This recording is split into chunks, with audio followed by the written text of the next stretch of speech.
that GameStar mechanic has benefited me the most is because now I know how actual mechanics work, or game mechanics work, where they have to figure out how are they going to plan this? How are you going to do this? What is the best thing to use? A lot of people think game design, easy. Just put these blocks here, make an avatar and some enemies, make it challenging, 1 to 2 hours.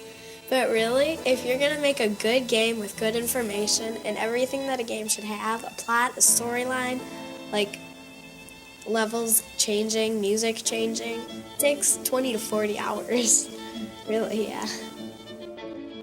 You have to think of an idea, what you're gonna, if it's gonna be a story or just here you can learn about this, what it's gonna be on, who's gonna be in it, because we have characters that we can put in it. If it's gonna be a good background or if it's gonna be a not so good background, what's gonna happen in the story, how are you gonna control it.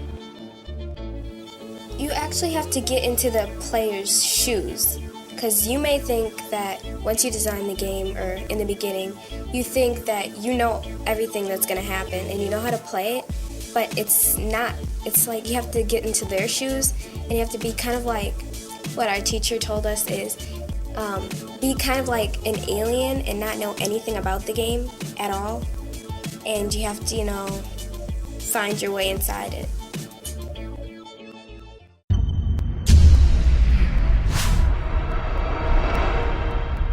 First, you, like I said, you identify your objective, and then you just research it and see what it's like.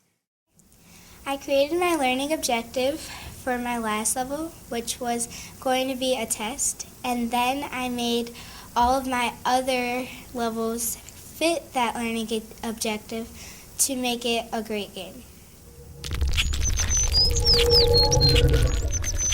Well, my game is about tsunamis, and it's telling people about what people go through after the tsunamis and how to recover from them.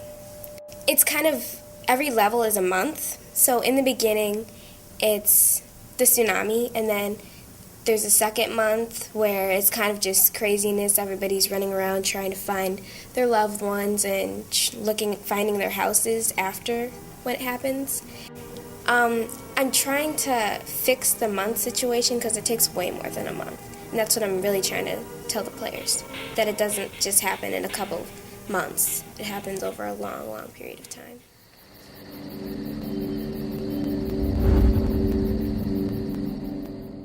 Yeah, the legal test was designed really nice because she had her background was a police badge, and she had all these little enemies running around as criminals.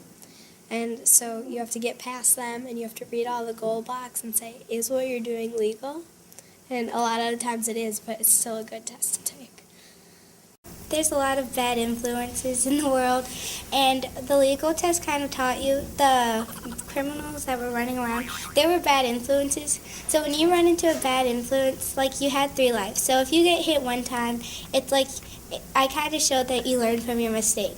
The second time, it's bad, but you're still learning. And then you only had 3 lives. So the third time, it's it's not okay. You should stay away from bad influences and try to find good influences. It's a great example of how you can design a game to be real life.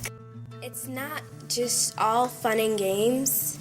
It's more of, you have to put in, it's got to have a balance, so it has to be hard and easy at the same time, or else the player will eventually give up. So that you make your last level first, and that's the test, and you make sure that every single question that they have to answer is an answer that's learned through the previous levels.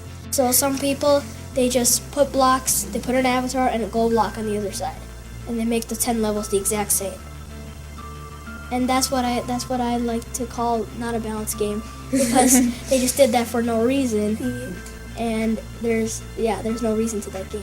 Yeah, I've seen a couple games like that where they just put the avatar right over the goal, so it just falls and falls and falls, and it just beats the level for you. You just fall onto the end of the game and for 10 levels straight, and then you're just done with the game.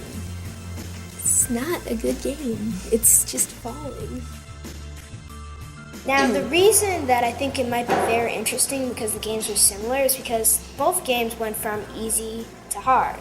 They didn't go like from really hard to easy because that was just taking out the interest in the game.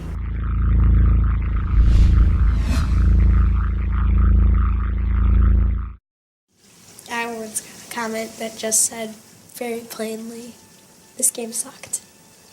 It didn't say, I don't like this part, you should improve on this. All it said was, it sucked. And either way, it should be, I didn't favor this game, you could improve on this, and this part was a little challenging.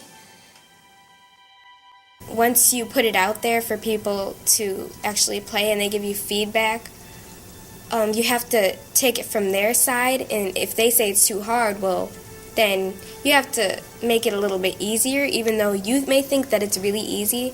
Well, you have to take it from their side.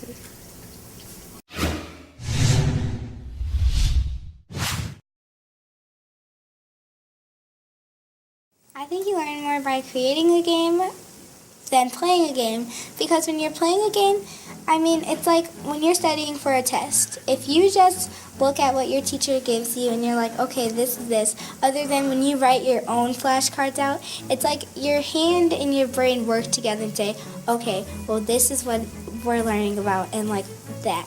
So I think it's kind of the thing like where you know all the steps it took to go through it, and you really learn something more from your game than anyone else's game. Life without GameStar Mechanic in our tech class would be devastating. It would be very hard to do our assignments. Life without GameStar Mechanic would not be life.